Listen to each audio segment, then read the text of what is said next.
All right, so we're going to get into our top five of this week, a segment we started doing 2 or 3 weeks ago.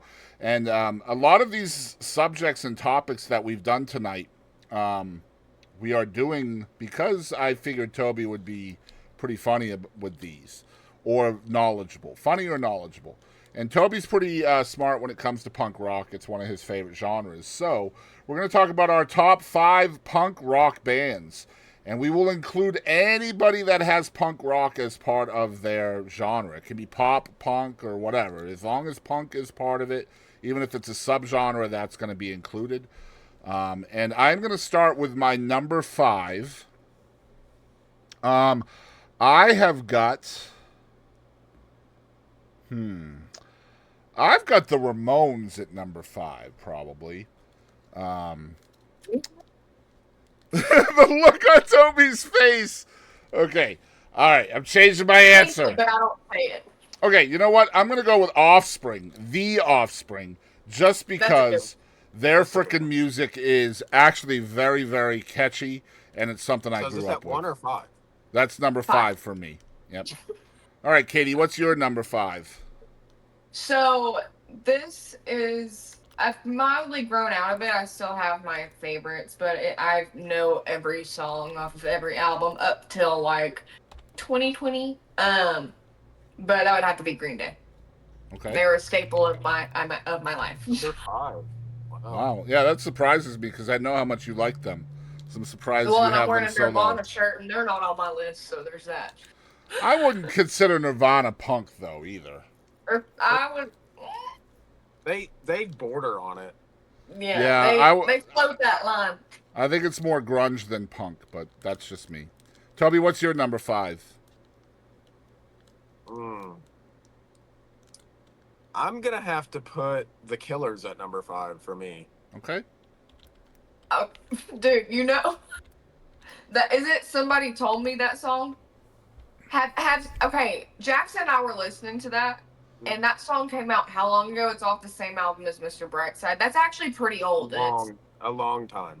Yeah, it's Yeah. the been like lyrics of the chorus for "Somebody Told Me." Or somebody told me you had a boyfriend who looked like a girlfriend I had in February of last year. I Hmm. can't tell you how they wrote that. I imagine that Oh, illicit substances were involved. I just know, but like, I think that's hilarious because I never realized that, and it came on the other day, and me and Jackson just looked at each other like, "What?" When did that come out? Like, No, it did not come out in 2020, you liar. 2004 is when that came yeah, I was out. gonna say 2005, but 20, it's 20 years old this year. Wow. I'm just. I don't want to talk about age anymore. My number four Mr. is. Brightside, Go ahead, Toby. Mr. Brightside, if I can figure it out. I want to see when that was released because that's super interesting. I don't want to go to YouTube. I hate things. Here we go. Release date. Perfect. 2004. Okay, so off the same album. So 2004. I don't know. Sometimes they release a single before the album, and it's the year before, Mm-hmm. like Eminem. yeah, All right. My Okay, number go ahead. four is the Dead Kennedys. I got the Dead Kennedys at number four. Um, been around a long time, had a long run, a 10-year run in the late 70s to early 80s, and then made a comeback in 2001. So they took all that time off and then came back with almost not quite the same members, but I feel like their sound is iconic. But that's my number four, the Dead Kennedys. Katie?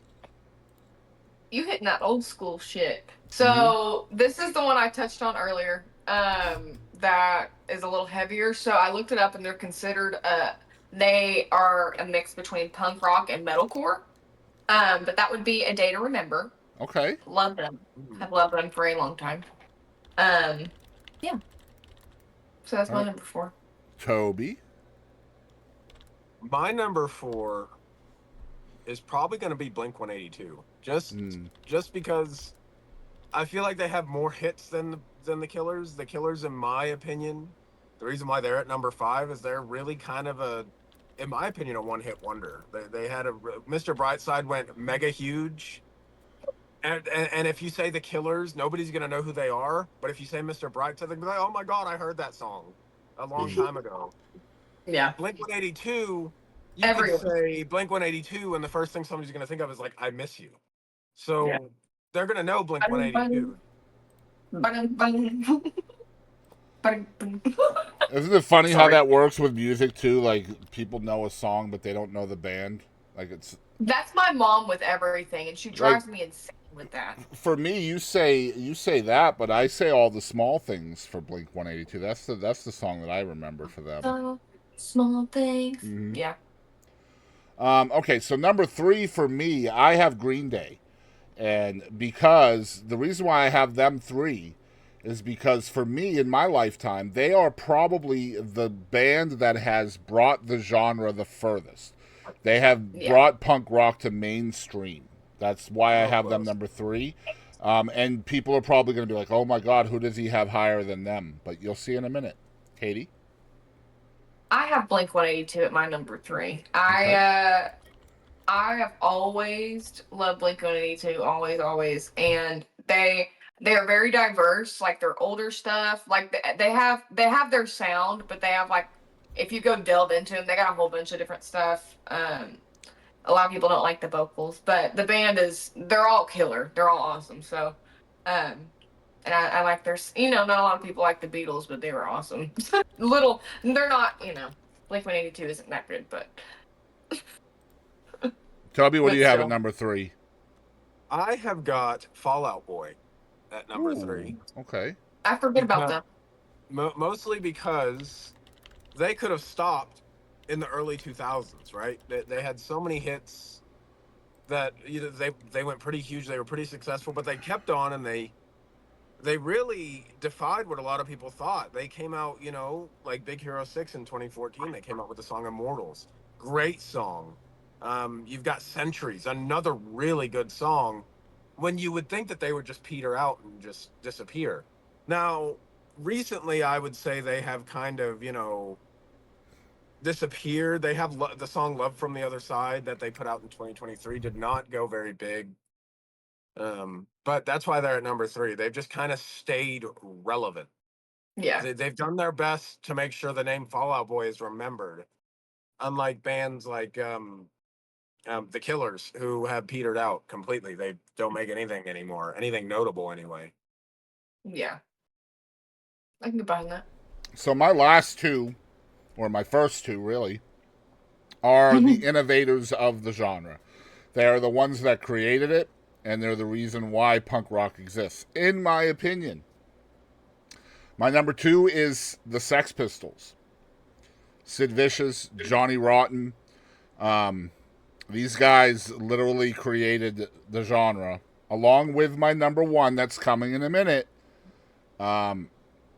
And the only knock really against the Sex Pistols, in my opinion, is that they weren't around very long because of, no pun intended, rotten luck. Yeah. But they definitely, were innovators in the genre. What is your number 2, Miss Katie? So I'm that bitch. But but I liked him before it was cool. Well, after it was initially cool, but before it was cool again for my generation. So, and that would be My Chemical Romance. They will forever be in my heart. I've been wearing the same My Chem t-shirt since I was like 12. I remember that t-shirt.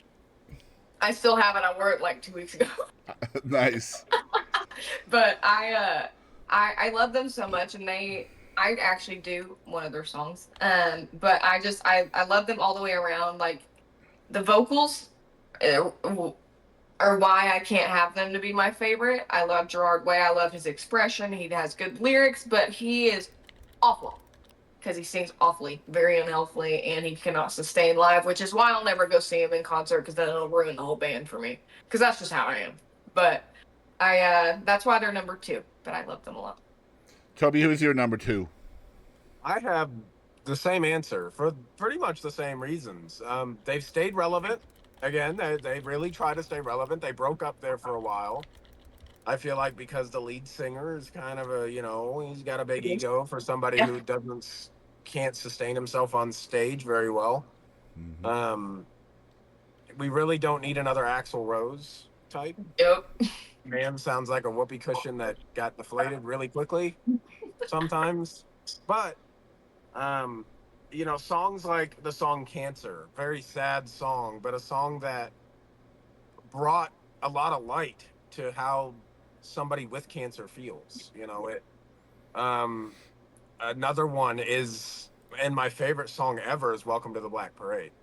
Just the different progressions in that song. You go from slow to kind of fast, and then to really fast, and then back down to slow to end off the song, which is crazy to me Mm-hmm. that they can do that.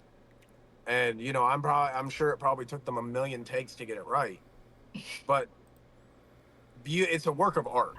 It should be put Yeah. in a museum. And Probably in.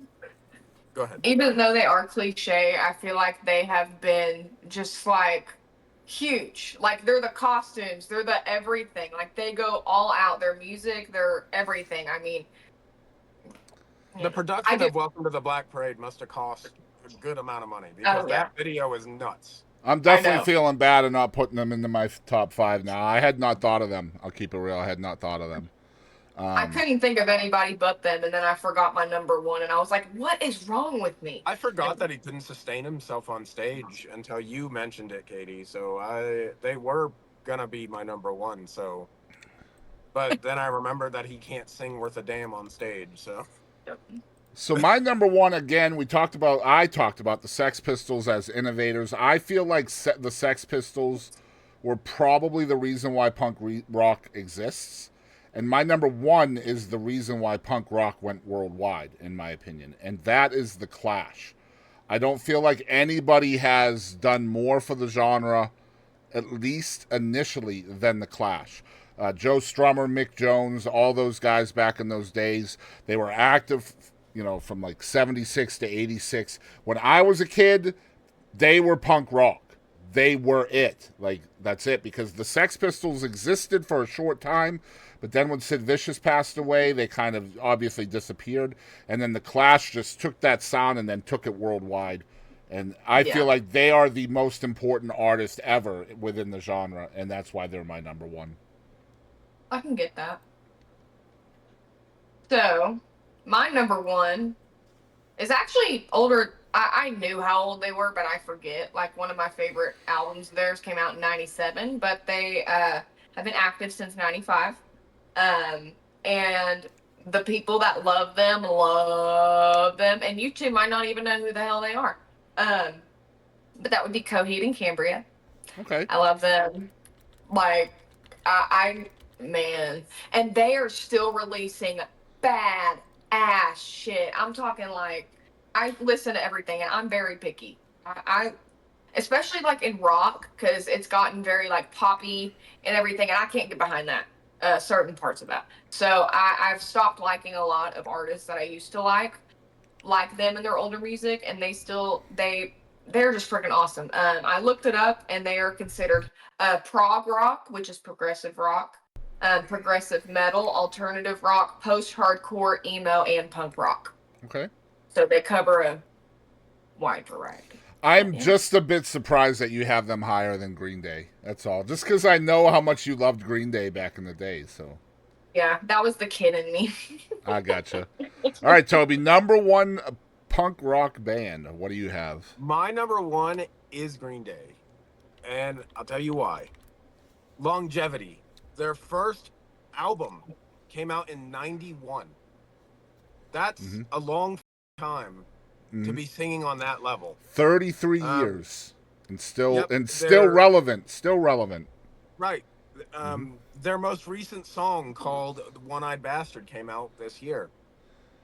So you're talking a really long time. Their biggest album, or the first time that they really broke off and just went wild, Boulevard of Broken Dreams, the Mm-hmm. American Idiot album. Just that entire album is a masterpiece, just a masterclass in how to do punk rock. And they really, really do it well. and if I can figure out Billy Joe Armstrong, just a really good singer. He's good live, great performer. The man can put on a show. Unlike some bands that are in number 2 and not number 1. So I got to see them live. So Green Day would have been my number 1, but I have to give credit to the bands that paved the way before I can give credit to a band that kind of came through the same door. So I agree with everything you just said about Green Day, and they had real high consideration for me for number 1. But I would not have felt right giving it to them knowing that the Clash and the Sex Pistols literally made it possible for Green Day to exist. You know Also, what I mean? both of y'all, Billy Joe Armstrong did a album with Nora Jones that y'all should check out. It's like singer-songwriter shit. It's pretty cool. Not just that, but I was in contact with Billy Joe Armstrong's publicist today. Just saying. Can you have me like just out like in the corner? I'm just saying. I'm not saying it's gonna happen. I'm just saying they responded and haven't said no. So, my honorable mention. I feel like we all get to have an honorable mention. Okay, one honorable mention. Mine's gonna be My Chemical Romance, just because I forgot them until you guys were talking about them, and we have to go in order, Toby. So you hold on. Katie, what's your honorable mention? Shit, hold on. Let me find my other sticky note after. I've never heard them live. Are they any good? Are they a female-fronted band? Oh shit. I love them too. All Time Low. All Time Low. I love All Time Low. All right, Toby, honorable mention. My honorable mention, just because they're not technically punk rock, but they're almost there for me. Is Panic at the Disco. I'm really crazy about them. I own every single one of their albums on my old phone, which is in a drawer, that I pull out every once in a while when I don't feel like trying to search for it on YouTube. Look, we don't need to know what you pull out in your camper, all right? Look, you just calm down. Panic at the Disco for me got me through a lot of really tough times just because they were. And talk about somebody who's got one hell of a voice and can perform. Brendan Urie. That man is an absolute just killer performer. Yeah.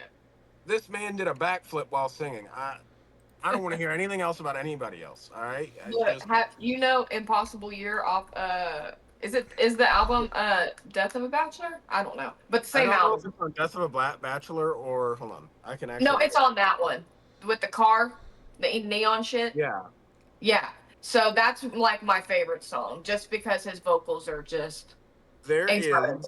Is a song off of one of his albums. Once I find it, I will know. I haven't listened to them in quite a while now. Also, about my honorable mention, All Time Low, I love them so much. They're so the little, I'm emo, I'm punk, little girl band. So that's, but man, I still love them, and they do have some good, like really good music. I'm just glad a female-fronted band made the list somehow, by God. So, Panic has a song which introduced a lot of people to the LGBTQIA+ community. Called Girls/Boys. That was on that album, right? It's on Too Weird to Live, Too Rare to Die, is the name of the album. It explores the genus behind the song is it explores bisexuality and the idea of casual sex. Because the lyrics go, girls love girls and boys. Mm-hmm. So it introduces people to the idea of bisexuality and that it's not a bad thing. It's funny, a little bit off topic before we move on to comic books, but I was watching a baseball game the other night on Fox. And speaking of the LGBTQI community and music that's relevant to that, Chappell Roan is kind of a anthem singer for the lesbian community. She has a lot of lesbian type songs, which, by the way, I absolutely love. She's a fabulous artist. But the reason why I'm talking about it is because I'm watching this baseball game on Fox, and when the inning is over and they go to commercial, they usually play background music, right, to go to commercial. And they were playing a Chappell Roan song about lesbian. I was like, oh, someone didn't do their homework in the truck. That was great.